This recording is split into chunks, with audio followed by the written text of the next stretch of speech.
Nuevamente tengo la alegría de estar con todos ustedes. Para los que no me conocen, soy el padre Ezequiel María Rubio.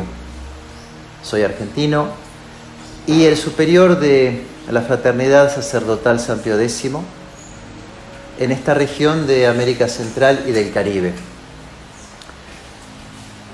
La vez anterior habíamos aprovechado para dar una charla sobre lo que uno debe saber, la verdad que uno debe escuchar sobre nuestra congregación, que tantas veces se dicen cosas que son equívocas. En esta charla me gustaría compartir con ustedes un tema de mucha actualidad, que lo podríamos titular La misa de San Pío V. Ha sido abrogada por el motu propio del Papa Francisco.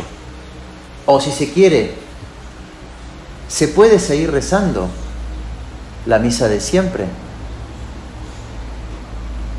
Este tema lo vamos a tratar con algunos aspectos que podríamos llamar jurídicos, canónicos. En segundo lugar, vamos a ver algunos aspectos teológicos, eclesiológicos, para por fin quedarnos con la actitud de la congregación de nuestra Fraternidad Sacerdotal San Pío X, inalterable. El primer punto, un punto más delicado, un punto más profundo, un punto más jurídico, que trataremos, ya que la materia es compleja, trataremos de hacerlo de una manera simple, sin que por eso no sea profunda, pero sobre todo clara. ¿Cómo puede, jurídicamente hablando, cesar el cumplimiento de una ley? Pues de tres maneras distintas. Puede ser por una abrogación, puede ser por una derogación o finalmente por una obrogación. ¿Qué significan cada una de estas cosas que parecen iguales, parecidas y que se confunden? La abrogación es cuando una ley queda completamente abolida, es decir, cuando se suprime totalmente la obligación de una ley, para lo cual la nueva legislación lo debe explicitar claramente, puntualmente. La derogación es cuando la ley sigue vigente, pero parcialmente modificada o suprimida, ya sea de una manera temporal o de una manera definitiva, pero que la nueva ley debe claramente marcar, enseñar qué cosas fueron las modificadas. Y por fin, la obrogación, también llamada la revocación implícita, tácita, que no es otra cosa que la voluntad implícita del legislador que tiene cuando dicta una nueva ley y que va a sustituir a una ley anterior. Y estas obrogaciones se pueden dar porque hay una oposición clara, directa o indirecta, o porque la nueva ley reorganiza toda la materia de la ley precedente. Si la nueva legislación se refiere a una materia completamente nueva, evidentemente que la ley anterior no va a ser afectada por la subsiguiente. Estos principios nos gustaría orientarlos ahora, aplicarlos, a ver si con la reforma de la misa realizada por el Papa Pablo VI se puede llegar a concluir que la reforma ha abrogado, derogado u obrogado la misa de San Pío V con su bula, Quo Primum Tempore. Esta bula del Papa San Pío V, mediante la cual va a codificar el rito que ya tenía 1500 años de existencia, cuyo nombre Quo Primo Tempore en latín se debe traducir desde el primer momento, es una bula emitida por el Papa San Pío V un 14 de julio de 1570, mediante la cual promulga el misal romano y su uso obligatorio para todo el rito latino de la Iglesia, contemplando, sin embargo, la excepción cuando preexistiera una costumbre diferente a un rito precedente de al menos 200 años de antigüedad, celebrado interrumpidamente. Y así pues nos encontramos con el rito ambrosiano, que San Pío V conservó, el rito toledano en España, que tenía más de 200 años ininterrumpidos, el rito leonés, por mencionar estos tres. Ahora bien, la Constitución llamada Missale Romanum, promulgada por el Papa Pablo VI el 3 de abril de 1969, no ha abrogado, tampoco derogado, ni obrogado la bula de su predecesor. Diríamos más, ni tampoco podría haberlo hecho, porque más allá de la bula, la misa es una costumbre inmemorial privilegiada. Vamos entonces de a poco. La misa de San Pío V, por la Constitución de Pablo VI, no fue abrogada. Y esta razón es muy simple, porque Pablo VI no lo ha dicho clara ni específicamente, que como hemos marcado es una condición sine qua non. Tampoco fue derogada, y esto porque la Constitución Missale Romanum no expresa clara y específicamente las obligaciones que suprime y las obligaciones nuevas que impone. Para expresar claramente el carácter exacto de la obligación que pretendía suprimir, Pablo VI debería haber referido detallada y precisamente en relación a la bula de su predecesor, cosa que no pasó.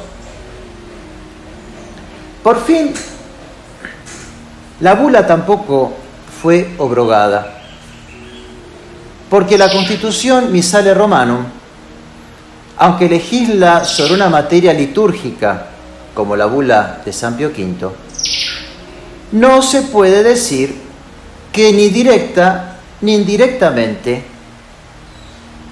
sus disposiciones se vayan a oponer a aquella bula, ni aun que reorganice totalmente la materia de la ley precedente, ya que estaba legislada no solo por la bula, sino a través de una costumbre inmemorial.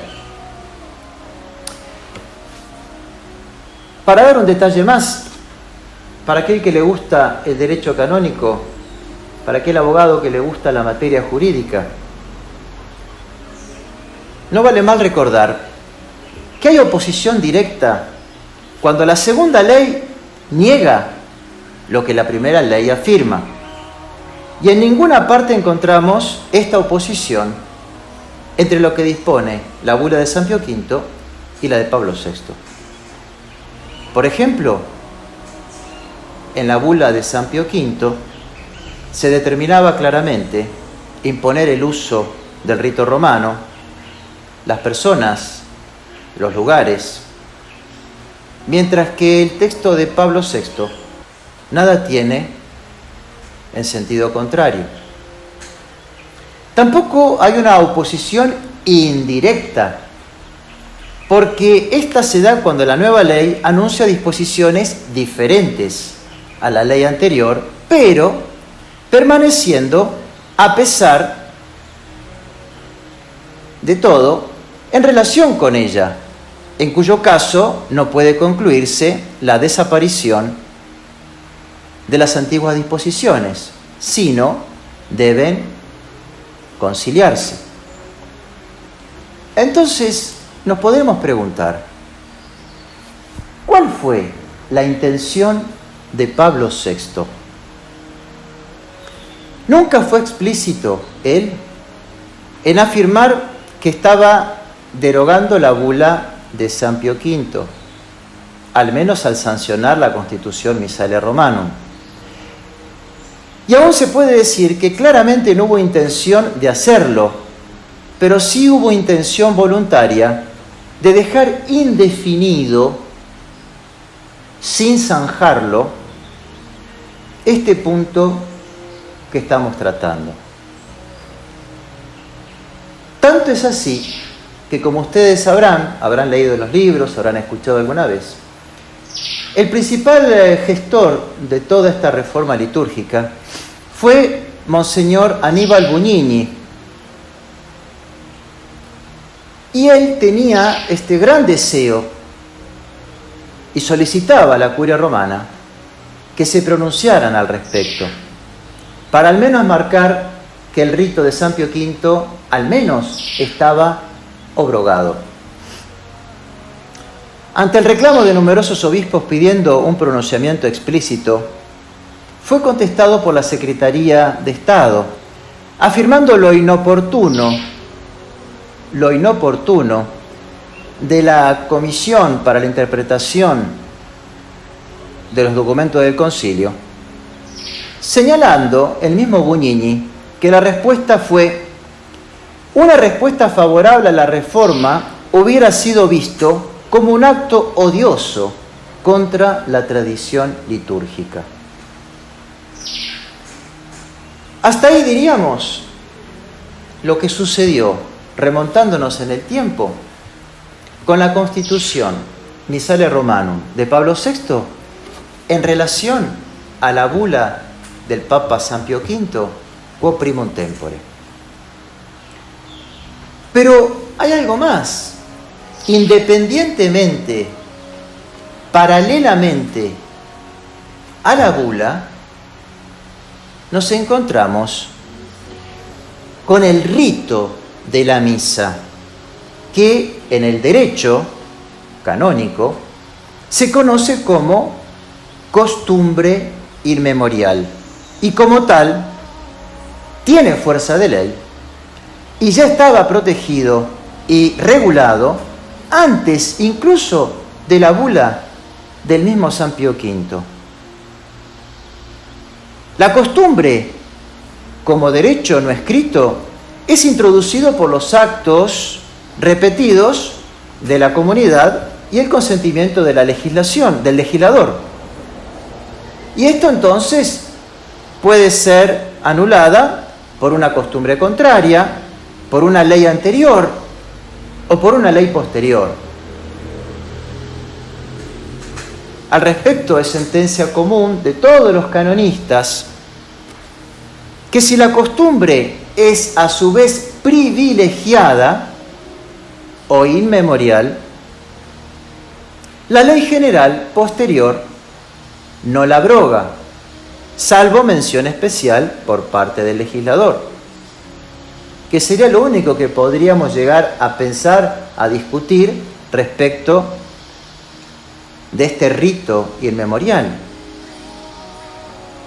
Las cláusulas para la derogación general no bastan, tienen que ser cláusulas particulares, cosa que tampoco sucedió con la Constitución Missale Romanum. Como la misa de San Pío V, llamada la misa de siempre, es una costumbre inmemorial, se debería haber prohibido mencionándolo explícitamente, pero tampoco se hizo. Entonces nos encontramos que tenemos, por un lado la bula, por un lado tenemos la misa, el rito que tiene fuerza de ley por sí misma, costumbre inmemorial, y como si fuera poco, costumbre inmemorial privilegiada. ¿Y qué significa que es privilegiada? Que el mismo San Pío V le va a conceder a todo sacerdote la facultad de hacerlo, liberándolo en el fuero interno de cometer un pecado por rezar la Santa Misa, y en el fuero externo liberándolo, protegiéndolo de incurrir en una pena, en una censura canónica. Así se refería el santo. Además, por autoridad apostólica y a tenor de la presente, damos concesión e indulto también a perpetuidad, de que en el futuro sigan por completo este misal y de que puedan, con validez, usarlo libre y lícitamente en todas las iglesias, sin ningún escrúpulo de conciencia y sin incurrir en castigos, condenas, ni tampoco censuras de ninguna especie.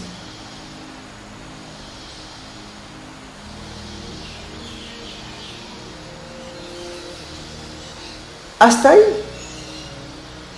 nos quedamos con lo sucedido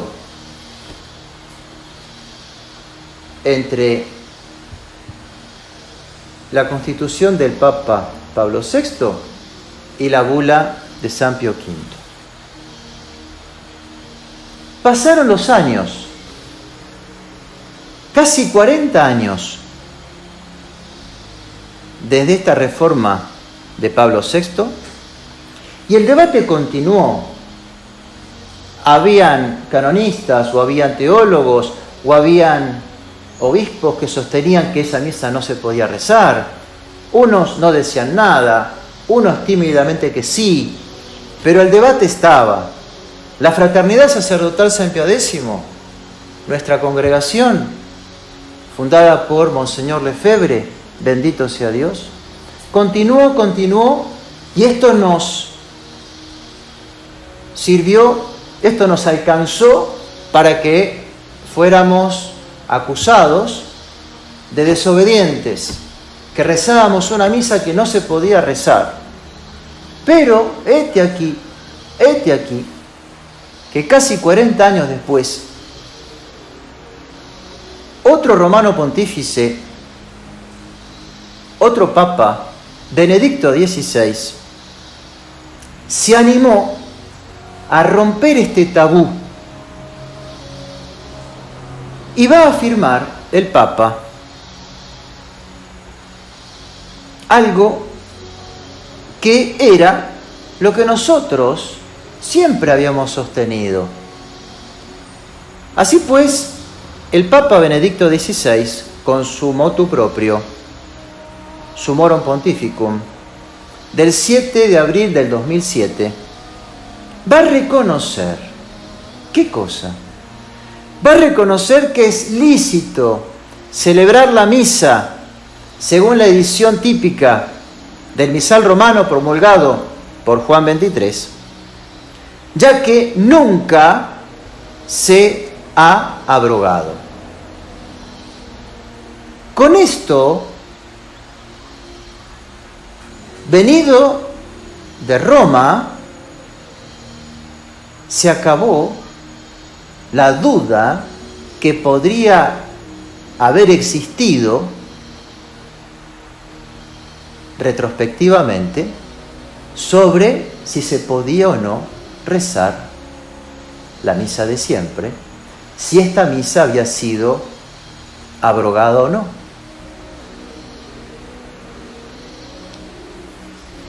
Más allá de que tenemos nuestra diferencia respecto a inclusive de este motu proprio, por alguna terminología que nos parece completamente impropia, de llamar a un rito, a la misa de siempre un rito extraordinario y a la misa nueva un rito ordinario. Más allá y salvando estas diferencias, el mismo Papa va a decir que el hecho de que esté la misa de siempre, la misa de San Pío V, de Juan XXIII, últimamente codificada, en existencia con la misa de Pablo VI, no rompe la unidad de fe. Es decir, él afirma que estas dos expresiones de la ley de la oración, la lex orandi, no llevan de forma alguna a la división de la ley de la creencia, de la lex credendi. Son dos modos de un único rito romano. Así afirmaba el Papa. Hago mención de esto porque cuando consideremos el motu proprio recientemente salido del Papa Francisco, va a afirmar lo contrario. Así pues, entonces, queda clarísimo que para el pensamiento de Benedicto XVI, la misa no fue abrogada, dicho explícitamente, así como tampoco, al no romper la ley de la oración, la ley de la fe, queda, por consecuencia lógica, descartada que hubiese sido abrogada también, obrogada también. 14 años pasaron de esto y llegamos al 16 de julio de este año, 2021, apenas un mes atrás. Y el Papa Francisco promulga un motu proprio llamado Traditionis Custodes, guardianes de la tradición, en el que pretende abrogar ahora el rito y negar lo que hemos escuchado de su predecesor, afirmando que la misa anterior rompe, atenta a la unidad de la fe, porque divide la ley de la oración. Un papa contra otro papa. 2000 años de iglesia, pareciera ser que ahora rompe la unidad de la fe. Asimismo, nos encontramos con la figura de un San Pío V que utiliza nuestro romano pontífice para justificar lo que él está haciendo. Y se congratula con él, considerando que está haciendo lo mismo que hizo San Pío V, unificando. Cuando lamentablemente hemos visto cómo San Pío V, al unificar el rito, conservó todos aquellos que de una manera ininterrumpida han tenido existencia por al menos 200 años. Y sin embargo, el Papa Francisco, para nuestro asombro, al encontrar en San Pío V el ejemplo a seguir, en orden a la unificación, no contempla, no considera, no ya un rito de 200 años, un rito de 2000 años de existencia, como es la misa de los santos, la misa de siempre, la misa de los apóstoles, la misa de la tradición. 2000 años de iglesia, insisto, no son contemplados en la consideración del Papa Francisco. Si la Constitución Missale Romana no abrogó, no derogó, no abrogó la bula, y si la Constitución Missale Romana, enfrentándose más allá de la bula, se encuentra con un rito que tiene fuerza de ley, ¿por qué? Por ser una costumbre inmemorial, por ser una costumbre inmemorial privilegiada, mucho menos un motu proprio, ahora emitido por el Papa Francisco. Este motu proprio no hace sino, aún en el orden de las cosas canónicas, dejar de mostrar incoherencias, irregularidades, cuando no, algunas ironías. Es claro, en primer lugar, que en la intención del legislador,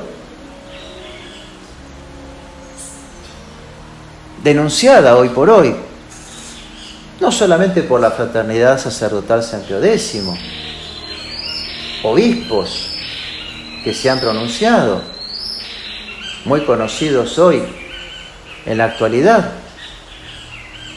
como acusan que la intención, en razón de la ejecución que tenemos ante los ojos, no hace sino intentar sepultar, dar el toque de queda a la tradición, al menos litúrgica, de la Iglesia. En segundo lugar,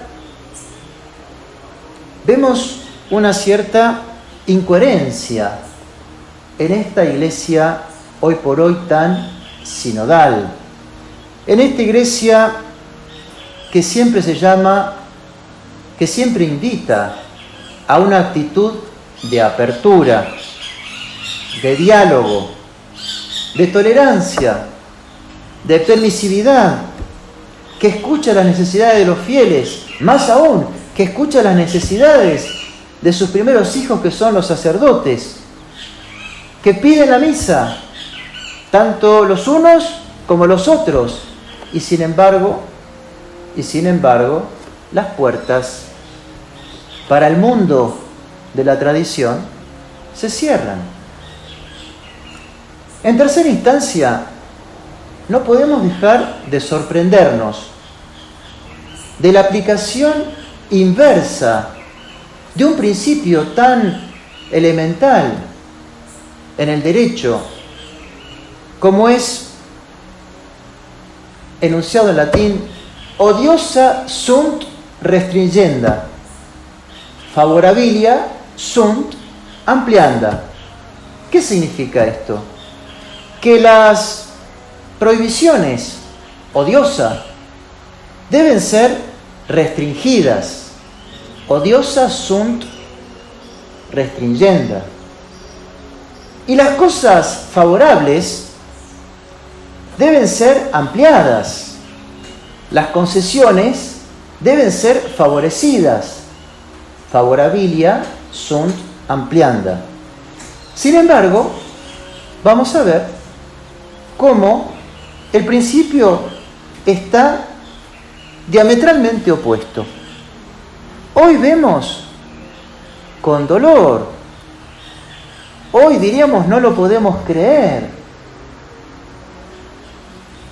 que las cosas odiosas, las prohibiciones, en vez de ser restringidas, son ampliadas. Y pongamos ejemplos. Los obispos, en este motu propio del Papa Francisco, pueden fácilmente restringirle a todos los sacerdotes el uso del misal antiguo.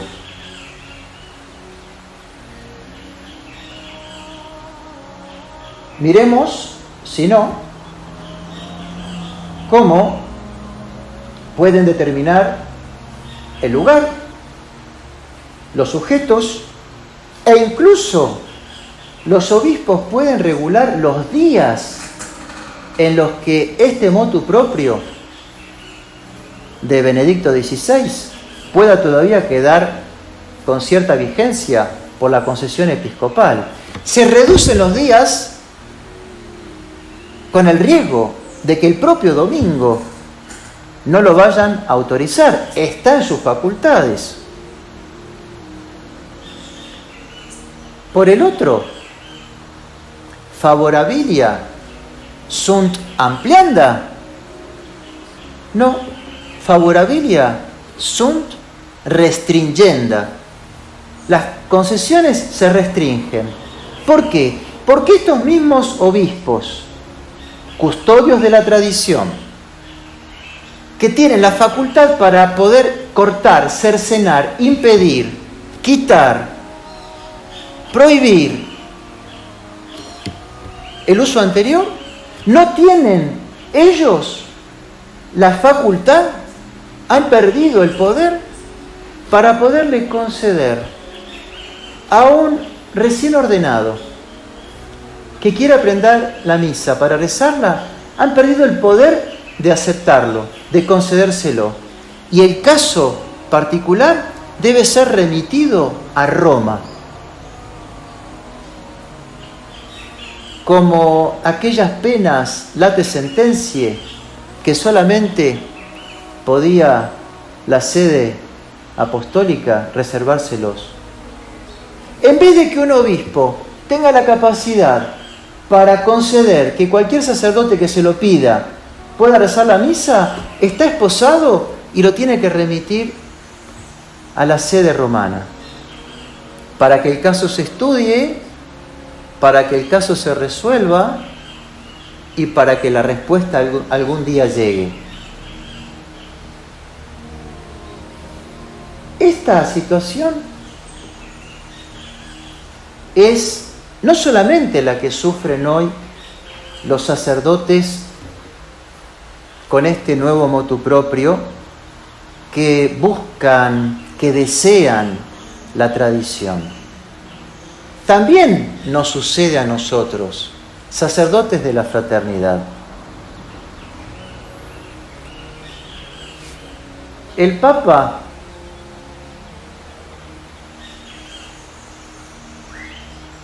por decretos nos ha concedido favores. Muy claro,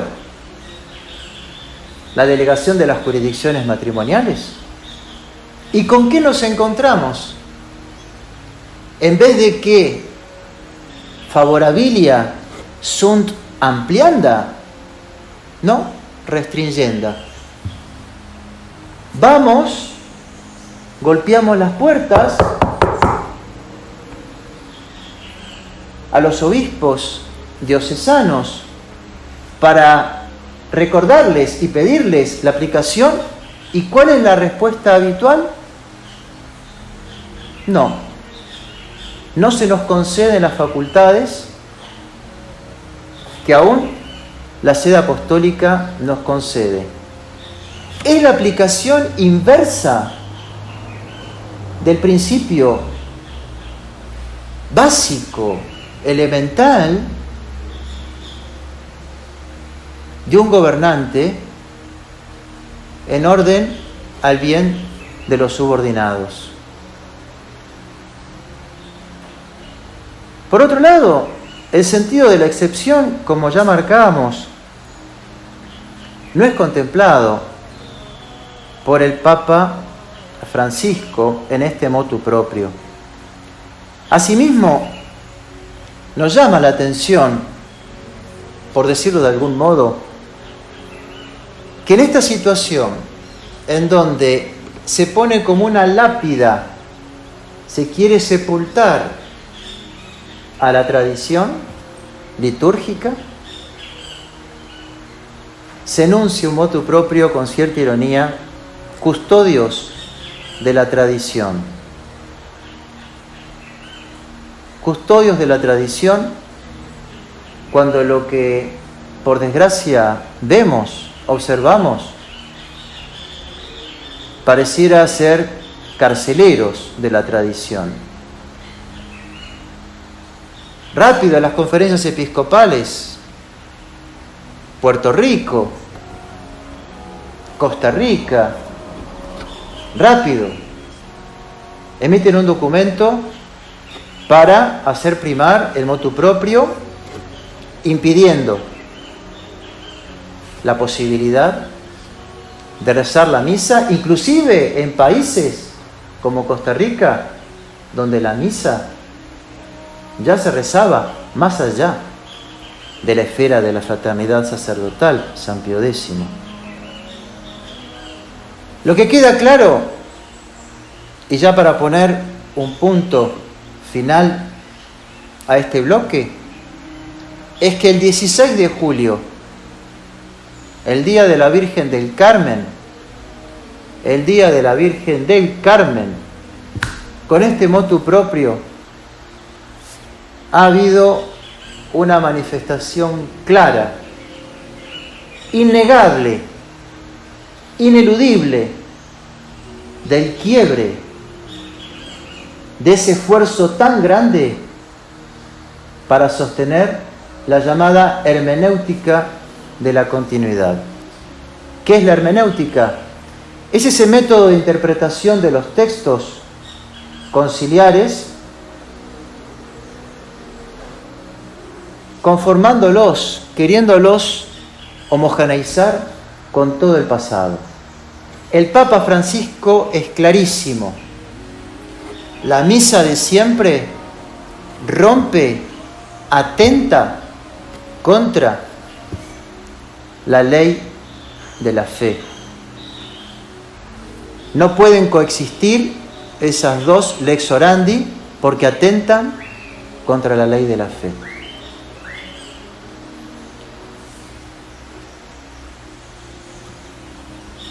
En segundo lugar, me gustaría que podamos también compartir algunos elementos que tocan al orden, ya dejado de lado lo canónico, lo jurídico, aquello que toca un poco más al orden teológico, eclesiológico. Como decía nuestro superior general, el padre David Pagliarani, ¿por qué la misa de siempre termina siendo la manzana de la discordia? Porque al fin y al cabo de eso se trata. En la cruz, nuestro Señor venció. En la cruz, nuestro Señor derrotó a Satanás. En la cruz, Satanás encontró su encadenamiento. En la cruz, nuestro Señor realizó la redención. Ahora bien, ¿qué es la misa? La misa no es sino la presentación, la renovación del sacrificio de la cruz en nuestros altares. Por consecuencia, el odio de Satanás va a estar puesto claramente en aquel acto, en aquel rito, que viene a qué cosa, sino a encarnar su derrota continuada por la cruz. Es decir, el odio que tiene a la Santa Misa, por lo cual hará cualquier cosa, si no puede impedirla, al menos desvirtuarla. La misa de San Pío V expresa claramente el llamado valor propiciatorio, el valor reparador, el valor redentor, el valor del precio de la sangre de nuestro Señor, que pagó por nuestros pecados mediante su pasión y su muerte, expresado de una manera sublime, clara, profunda, universal, en el ofertorio de la Santa Misa, en donde se nos descubren los sentimientos que tuvo nuestro Señor al enfrentar y al sufrir el patíbulo de la cruz. ¿Qué nos enseña? ¿Qué nos enseña el ofertorio de la misa de siempre? Pues, por un lado, a que se ofrece una hostia. Se ofrece una hostia al Padre Eterno para pagar el precio de nuestros pecados, de nuestras ofensas y de nuestras negligencias, tanto del celebrante como de los fieles que están presentes, tanto de los vivos esparcidos en el mundo, como también por los difuntos. La redención de Cristo universal ha pagado el precio por todos nosotros. Claramente se ve cómo la misa de San Pío V expresa esa renovación del Viernes Santo. La misa nueva, que es fruto de la reforma del Concilio Vaticano II, ya dejó de expresar esto, transformando la misa más bien en una cena, en una reunión, en una asamblea, en donde el celebrante solo preside en nombre de los presentes y ofrece una ofrenda puramente humana, fruto de su esfuerzo, fruto de su trabajo y de la virtud de la naturaleza que hace germinar el trigo y hace brotar las uvas, en orden a un alimento espiritual. Esta nueva concepción se encastra perfectamente en el nuevo espíritu que anima hoy a nuestra Santa Madre Iglesia.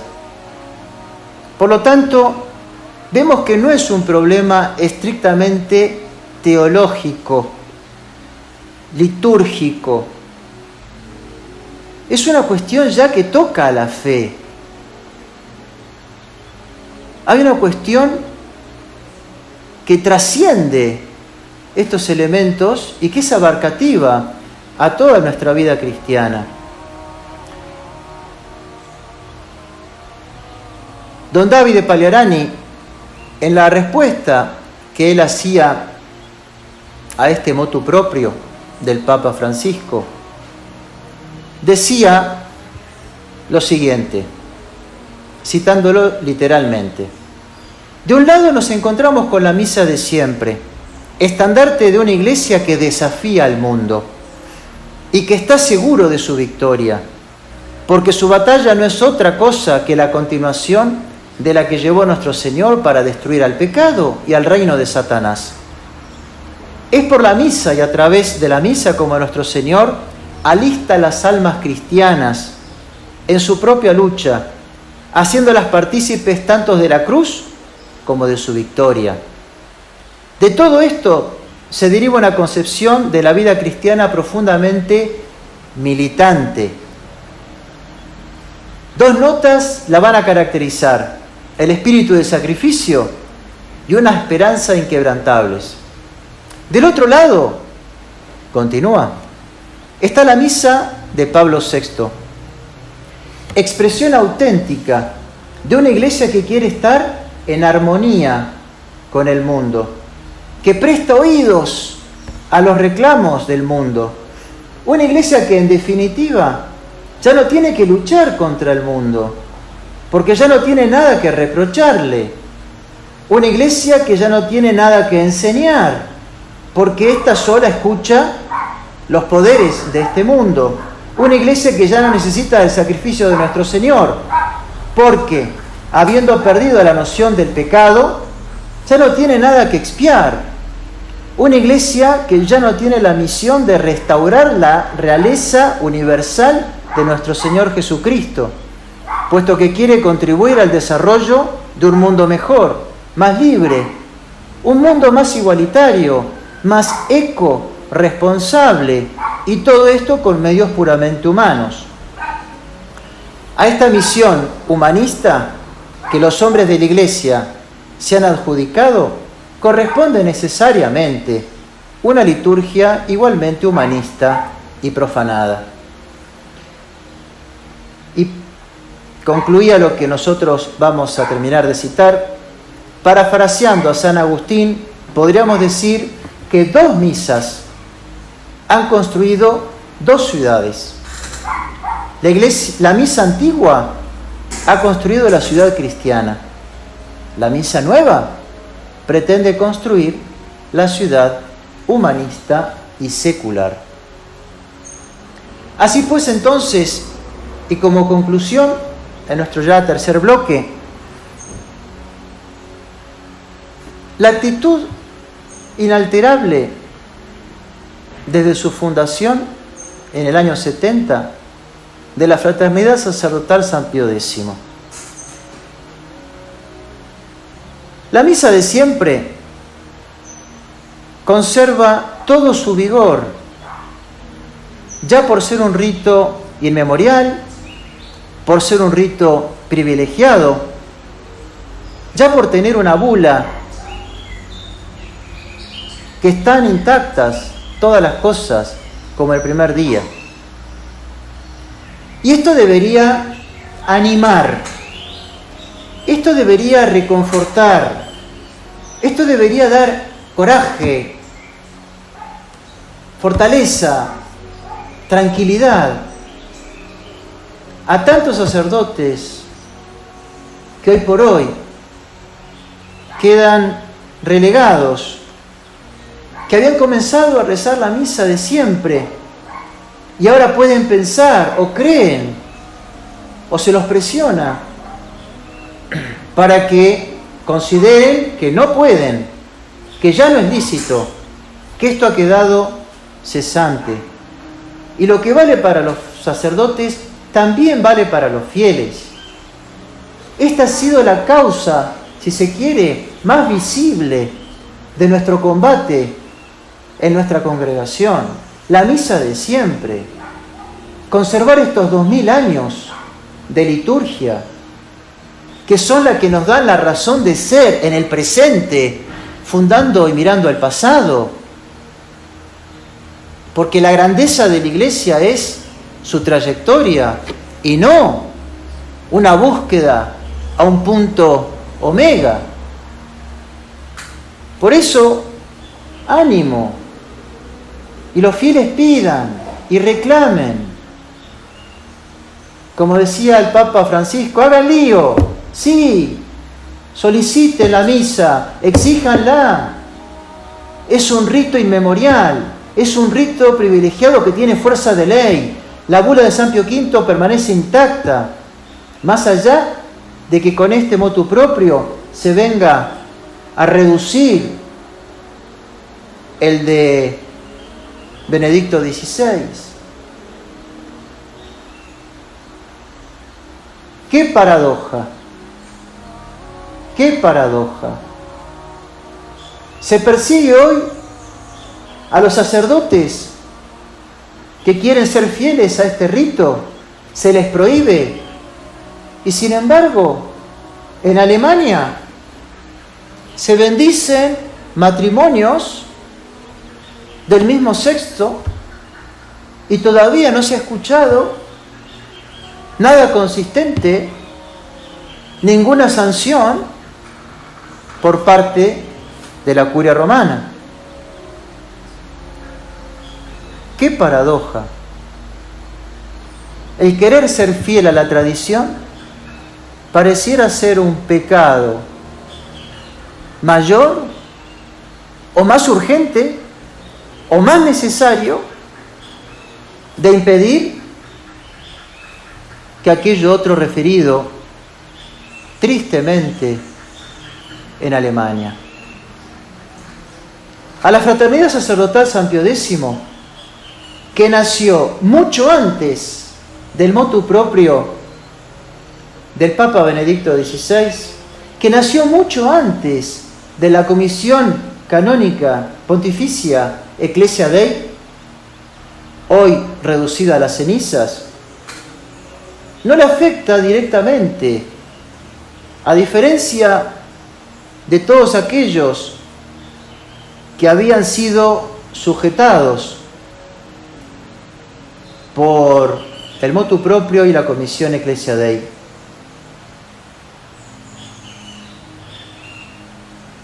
Hoy, obligados, doblegados a tener que aceptar sin condición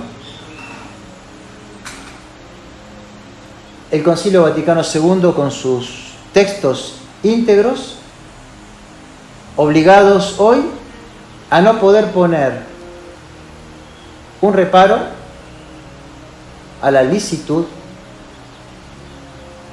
a la bondad de la nueva misa. Así quedan sojuzgados. E incluso adhiriendo hoy por hoy al concilio plenamente y adhiriendo a la misa en cuanto a validez y licitud, inclusive quedan muchísimos impedidos. Esa es la manera, ese es el modo, esa es la realidad que se transparenta por los custodios, los guardianes de la tradición.